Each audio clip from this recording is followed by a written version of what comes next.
ಮನೆಗೆ ಭೇಟಿ ನೀಡಿದ್ದಕ್ಕೆ big boss ಸ್ಪರ್ಧಿ Rajat target. ಧರ್ಮಸ್ಥಳದ ಗೂಂಡಾಗಳಿಂದ ಬಿಗ್ ಬಾಸ್ ಸ್ಪರ್ಧಿ ರಜತ್ಗೆ ಬೆದರಿಕೆ. ಸೌಜನ್ಯ ಹೋರಾಟದಲ್ಲಿ ನೀವು ಬಂದು ಕಡ್ಡಿ ಅಲ್ಲಾಡಿಸ್ತಾ ಇದ್ದೀರಾ.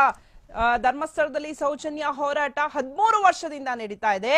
13 ವರ್ಷದಿಂದ ಇಲ್ಲದ ರಜತ್ ಈಗ ಬಂದು ಗಲಾಟೆಯನ್ನ ಮಾಡ್ತಾ ಇದ್ದಾರೆ. ಸೌಜನ್ಯ ಬಗ್ಗೆ ಏನೂ ಗೊತ್ತಿಲ್ಲ, ಈಗ ರಾದ್ಧಾಂತ ಎಬ್ಬಿಸ್ತಿದ್ದೀರಾ, ನೀವು ರಾಜ್ಯಾದ್ಯಂತ ಗಲಾಟೆ ಎಬ್ಬಿಸ್ತಿದ್ದೀರಾ ಎಂದು ರಜತ್ಗೆ ಬೆದರಿಕೆ.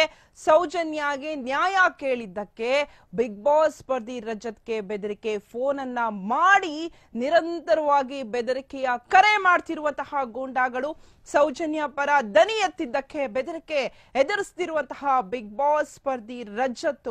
ನಿಮ್ಮಿಂದಲೇ ಧರ್ಮಸ್ಥಳದಲ್ಲಿ ಗಲಾಟೆ ಆಗಿರೋದು ಎಂದು ಬೆದರಿಕೆ. ಧರ್ಮಸ್ಥಳದ ಬಗ್ಗೆ ನಿಮ್ಮ ಸ್ಟ್ಯಾಂಡ್ ಏನು ಎಂದು ಪುಂಡರು ಆವಾಜ್. ನಾನು ಕನ್ನಡದ ಕೆಲ ಸಿನಿಮಾದಲ್ಲೂ ಸಹ ನಟನಾಗಿ ನಟಿಸಿದ್ದೇನೆ. ದಕ್ಷಿಣ ಕನ್ನಡದಲ್ಲಿ ಕನ್ನಡ ಶೂಟಿಂಗ್ ನಡೆಯೋದಕ್ಕೆ ನಾನೇ ಕಾರಣ. ರಜತ್ ಬಂದಿರೋದಕ್ಕೆ ಧರ್ಮಸ್ಥಳ ಗ್ರಾಮದಲ್ಲಿ ಗಲಾಟೆ ಆಗಿರೋದು. ನೀವು ಕುಕ್ಕೆ ಸುಬ್ರಹ್ಮಣ್ಯಕ್ಕೆ ಬಂದ್ರೆ ಏನಾಗುತ್ತೆ ಎಂದು ರಜತ್ಗೆ ಬೆದರಿಕೆ. ರಜತ್ಗೆ ಬೆದರಿಕೆ ಹಾಕಿರುವಂತಹ ಆಡಿಯೋ BTVಗೆ ಎಕ್ಸ್ಕ್ಲೂಸಿವ್ ಆಗಿ ಲಭ್ಯವಾಗಿದೆ. ಸೊ ಸೌಜನ್ಯ ಮನೆಗೆ ಭೇಟಿ ಕೊಟ್ಟಿದ್ದಕ್ಕೆ ಬಿಗ್ ಬಾಸ್ ಸ್ಪರ್ಧಿ ರಜತ್ ಈಗ ಟಾರ್ಗೆಟ್ ಆಗಿದೆ. ಹಾಗಾದ್ರೆ ರಜತ್ಗೆ ಬೆದರಿಕೆ ಹಾಕಿರುವಂತಹ ಆಡಿಯೋದಲ್ಲಿ ಏನಿದೆ, ಯಾರು ಹಾಕಿದ್ದಾರೆ, ಯಾವ ತರ ಬೆದರಿಕೆಯನ್ನ ಹಾಕಿದ್ದಾರೆ ಅಂತ ಎಕ್ಸ್ಕ್ಲೂಸಿವ್ ಆಗಿ ನಿಮ್ಗೆ ಆ ಆಡಿಯೋನ ಪ್ಲೇ ಮಾಡ್ತಿದೀವಿ, ನೋಡ್ಕೊಂಬನ್ನಿ. ನಾನೊಬ್ಬ ಸುಬ್ರಹ್ಮಣ್ಯ ದೇವಸ್ಥಾನದ ಹಿತರಕ್ಷಣಾ ವೇದಿಕೆ ಸದಸ್ಯನಾಗಿ ನಾನು ನಿಮ್ಮ ಹತ್ರ ಮಾತಾಡೋದೇನಂದ್ರೆ, ಈ ಪ್ರಚಾರ ಆಗ್ತಿದೆಲ್ಲ ಗಲಾಟೆಗೆ ಕಾರಣದ್ದು ಅಂತ ಅಂದ್ರೆ ನಿಮ್ಮ ಸರ್ ಒಂದು ಸ್ವಲ್ಪ 1-2 ನಿಮಿಷ, ಯಾಕಂದ್ರೆ ನನಗೆ ಬೇಕಾಗುತ್ತೆ ಸರ್. ಅಲ್ಲ ಸರ್, ಏನಂದ್ರೆ ಸರ್ ನನಗೆ ಅದು ಕೇಳಿಸ್ಲಿಲ್ಲ ಸರ್. 1 ನಿಮಿಷ ಸರ್, ಸ್ವಲ್ಪ ಡ್ರೈವಿಂಗ್ ಅಲ್ಲಿ ಇದ್ದೀನಿ, ಸ್ವಲ್ಪ ವಾಯ್ಸ್ ಡಿಸ್ಟರ್ಬೆನ್ಸ್ ಆಗ್ಬೋದು. ಎಂತ ಸರ್ ಗೊತ್ತಾ, ನನಗೆ ನಿಮ್ಮ ಮೇಲೆ ಬೇಜಾರಿಲ್ಲ. ಅಲ್ಲ, ನಾನು ಧರ್ಮಸ್ಥಳ ದೇವಸ್ಥಾನದ ಬಗ್ಗೆ ನಾವೊಂದು ಅಭಿಪ್ರಾಯ ಇಟ್ಟವನು. ಅಂದ್ರೆ ನಾವು ಸಣ್ಣದಲ್ಲಿ ಅಲ್ಲಿ ಹುಟ್ಟಿ ಬೆಳೆದ ಕಾರಣ ನಾವು ತಿಂಗಳಿಗೊಮ್ಮೆ ಹೋಗ್ತೀವಿ. ನನಗೆ ಎಲ್ಲ ಬಗ್ಗೆ ಅಭಿಪ್ರಾಯ ಇದೆ. ನಾನು ಯಾರನ್ನು ನಂಬಬೇಕು, ಯಾರನ್ನು ಬಿಡಬೇಕು ಅಂತ ನನಗೆ ಇಷ್ಟುವರೆಗೂ ನನಗೇ ನನ್ನ ಕ್ಲಾರಿಟಿ ಸಿಕ್ಕಿಲ್ಲ. ಹಂಗಂತೇಳಿ ನಾನು ರಜತ್ ಸರ್ ಹತ್ರ ಕೇಳೋದೇನಂದ್ರೆ, ನಾನೇನು ಮೀಡಿಯಾದವನಲ್ಲ, ನಾನು ನಿಮ್ಮ ಹತ್ರ ಮಾತಾಡಿ ಇದನ್ನು ಇಡೀ ಪಬ್ಲಿಸಿಟಿ ಮಾಡಬೇಕು ಅಂತ ನನಗೆ ಉದ್ದೇಶ ಇಲ್ಲ. ಬಟ್ ನಾನು ಕೇಳೋದಾದ್ರೆ, ನೀವು ಬಂದು ಈ ತರ ಗಲಾಟೆ ಆಯ್ತು ಅಂತಲ್ಲ ಇಡೀ ಊರೇ, ಇಡೀ ಕರ್ನಾಟಕನೇ ಹಬ್ಬಿಸ್ತಿದ್ಯಲ್ಲ. ಈಗ ಸರ್ ನಿಮ್ಮ ಸ್ಟ್ಯಾಂಡ್ ಏನು ಅಂತ ನನ್ನ ಒಂದು ಪ್ರಶ್ನೆ. ನೀವು ನಾನು ಬಂದು ಅಲ್ಲಿ ಜಗಳ ಮಾಡ್ಬೇಕು ಅಂತ ನಾನು ಬಂದವನಲ್ಲ. ನಾನು ಕ್ಷೇತ್ರದ ಬಗ್ಗೆ ಮಾತಾಡಿಲ್ಲ. ಹೌದು. ನಾನು ಅಲ್ಲಿರೋ ಜನರ ಬಗ್ಗೆ ಮಾತಾಡಿಲ್ಲ. ನಾನು ದೇವಸ್ಥಾನದ ಬಗ್ಗೆ ಮಾತಾಡಿಲ್ಲ. ನಾನು ಶಿವನ ಭಕ್ತಾನೆ. ನಾನು ಮಾತಾಡಿದ್ದು ಒಂದೇ ಸಿಂಪಲ್ ವಿಷಯ, ಸೌಜನ್ಯ ಬ್ರೂಟಲಿ ರೇಪ್ ಆಗಿ ಕೊಲೆ ಆಗಿದ್ದಾಳೆ, ಅವಳಿಗೆ ಒಂದು ನ್ಯಾಯ ಕೊಡ್ಸ್ರಿ.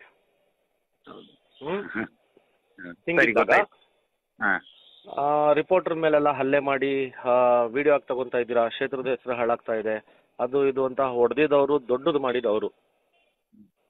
ಹೌದು.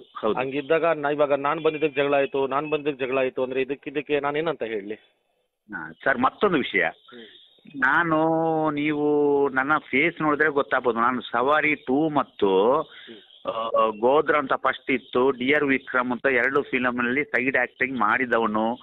ಇಡೀ ಸೌತ್ ಕನ್ನಡಕ್ಕೆ ಬಂದು ಅವರು ಇಡೀ ಲೊಕೇಶನ್ ಬಗ್ಗೆ ನಾನು ಎಲ್ಲಾ ರೀತಿಯಲ್ಲಿ ಅರೇಂಜ್ಮೆಂಟ್ ಮಾಡಿ ಕೊಟ್ಟು ಅಲ್ಲಿ ಶೂಟಿಂಗ್ ನಡೆಯಕ್ಕೆ ನಾನೇ ಕಾರಣ ಅಂತ ಇಡೀ ಪರ್ಮಿಷನ್ ತಕೊಂಡು ನಾನು ಅದಕ್ಕೊಬ್ಬ ಪಾತ್ರಧಾರಿ. ನಾನು ಹೇಳ್ತೀನಿ, ನಾನು ಅದರ ಬಗ್ಗೆ ಎಂತ ಹೇಳ್ತೀನಿ ಅಂದ್ರೆ, 13 ವರ್ಷದಿಂದ ಹೋರಾಟ ನಡೀತಿದ್ದೆ. ರಜತ್ತಿಗೆ ಅದರ ಬಗ್ಗೆ ಗೊತ್ತಿಲ್ಲ. ಈಗ ರಜತ್ ಬಂದು ಕಲ್ಲಾಡಿಸ್ತಿದ್ದಾನೆ, ಕೋಲಾಡಿಸ್ತಿದ್ದಾನೆ ಅಂತ ಸುಮಾರು ಜನ ಹತ್ರ ಬಾಯ್ ಬಿಟ್ರು ಸರ್. ಸರಿ, 13 ವರ್ಷದಿಂದ ನಾನು ಬಿಗ್ ಬಾಸ್ ಹೋಗೋಕ್ಕಿಂತ ಮುಂಚೆನೂ ಇದ್ರ ಬಗ್ಗೆ ಹೋರಾಟ ಮಾಡಿದವನು, ಇದ್ರ ಬಗ್ಗೆ ಧ್ವನಿ ಎತ್ತಿದವನು, ಇದ್ರ ಬಗ್ಗೆ ಮಾತಾಡಿದವನು. ಅದು ಹಲವಾರು ಜನ ಪ್ರೆಸ್ ಅವ್ರಿಗೆ ಗೊತ್ತು. ಹೌದು. ಅದಾದ್ಮೇಲೆ ಬಿಗ್ ಬಾಸ್ ಆದ್ಮೇಲೆ ನಾನು ಅಲ್ಲಿ ಬಂದಿರೋದು ದೊಡ್ಡ ಸುದ್ದಿ ಆಯ್ತೆ ಹೊರತು ಇದು ನಾನು ಇವಾಗಿಂದ ಮಾಡಿರೋದಲ್ಲ.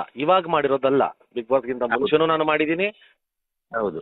ಅದು ಇವಾಗ ಬಿಗ್ ಬಾಸ್ ಆದ್ಮೇಲೆ ಅದು ಜಾಸ್ತಿ ಸುದ್ದಿ ಆಯ್ತು ಅಷ್ಟೇ. ಅದೇ.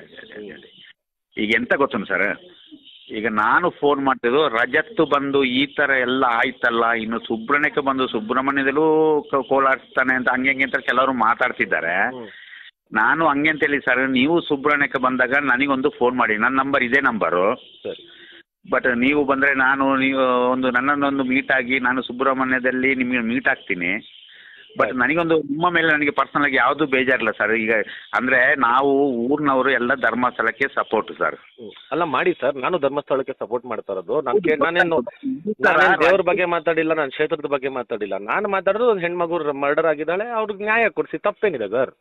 ಸರ್ ನನಗೂ 2 ಮಕ್ಕಳಿದ್ದಾರೆ. ಈ ತರ ನನ್ನ ಮನೆಯಾದ್ರೂ ನಾನು ಬಿಟ್ಟು ಕೊಡುವಂತ ವಿಷಯ ಇಲ್ಲ. ಹೌದು.